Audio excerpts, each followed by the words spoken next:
Hello students, आज मैं आपको आपका फर्स्ट चैप्टर पुनरावलोकनम का सेकंड पार्ट पढ़ा रही हूँ बच्चों।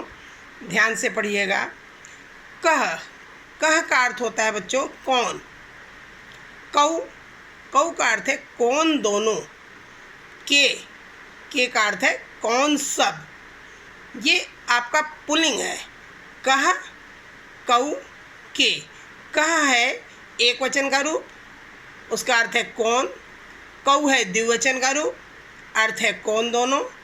के है बहुवचन का रूप, अर्थ है कौन सब।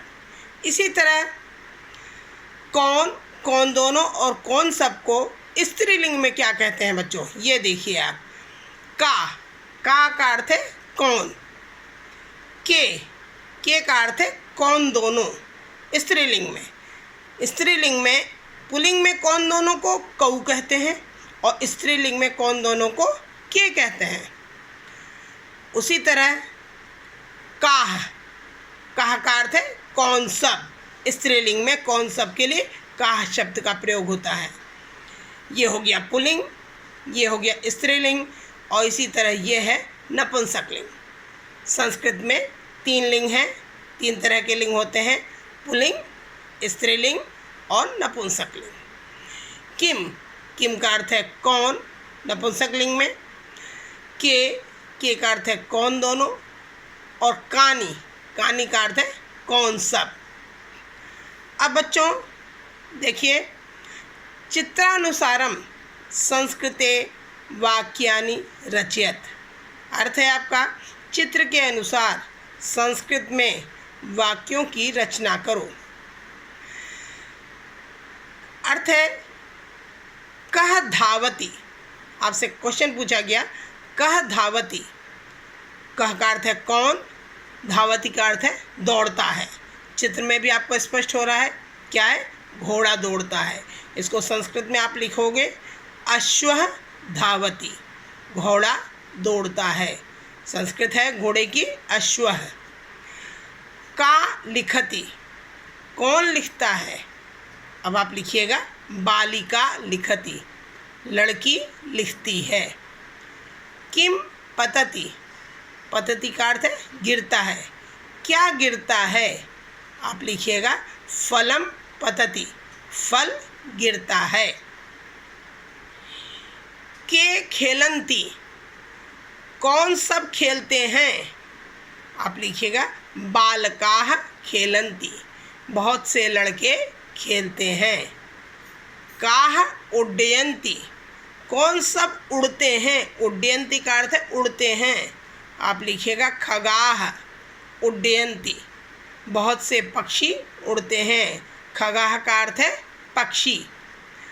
कानि विकसन्ति, कौन सब खिलते हैं, विकसन्ति का अर्थ है खिलते हैं, आप लिखिएगा कमलानि विकसन्ति, बहुत से कमल खिलते हैं। समझ रहे हो बच्चों। अब आगे देखिए आप। चित्रानुसारम संस्कृते वाक्यानि रचयत। चित्र के अनुसार संस्कृत में वाक्यों की रचना करो। अब देखिए आप, चित्र के द्वारा आपको बताया है काः पठन्ति, कौन सब पढ़ती हैं। इसका आंसर आपको बताया इसने कि बालिकाः पठन्ति, लड़कियां पढ़ती हैं। अब चित्र के अनुसार प्रश्न भी बनाइए और उत्तर भी दीजिए। आपको क्या करना है, यहाँ पर आप लिखिएगा कानि विकसन्ति, कौन सब खिलते हैं। उत्तर लिखिएगा पुष्पाणि विकसन्ति, बहुत से फूल खिलते हैं। आगे देखिए, यहाँ प्रश्न आप बनाएंगे क्या, नारी किम करोति, स्त्री क्या कर रही है, लिखिएगा नारी गीतम गायति, नारी गीत गा रही है। अब यहाँ पर फिर प्रश्न बनाना है। 2 तोते हैं, तोते को संस्कृत में कहते हैं शुकः, शुकः शुकौ शुकाः।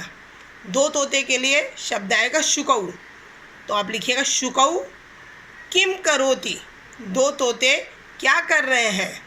उत्तर लिखिएगा शुकौ वृक्षे तिष्ठतः, दो तोते वृक्ष पर बैठे हैं। उदाहरणानुसारम पुल्लिंग रूपाणि लिखत।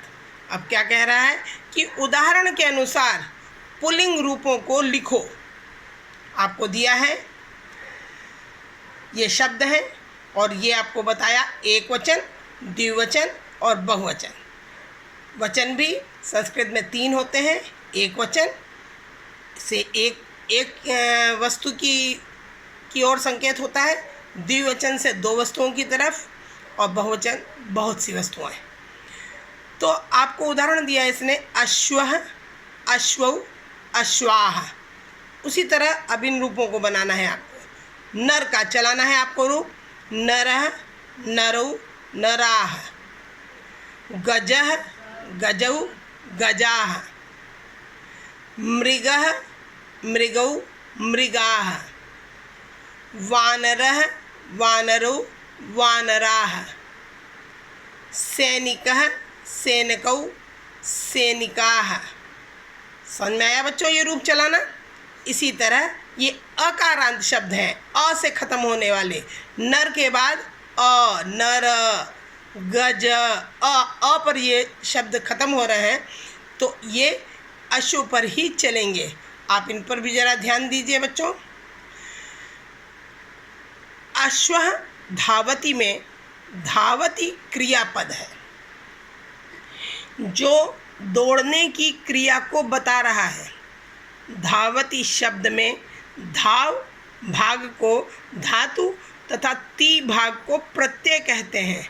धाव क्या है?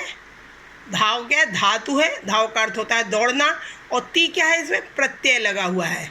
इस प्रकार धाव प्लस ती, धातु प्लस प्रत्यय के योग से क्रियापद धावति बना है। समझ रहे हो? अब आगे देखिए, ये भी देखिए।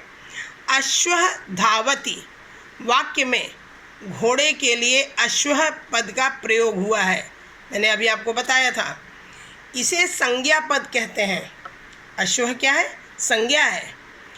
क्रियापद के समान ही संज्ञा पदों में भी एक वचन, द्विवचन और बहुवचन के रूप अलग अलग होते हैं।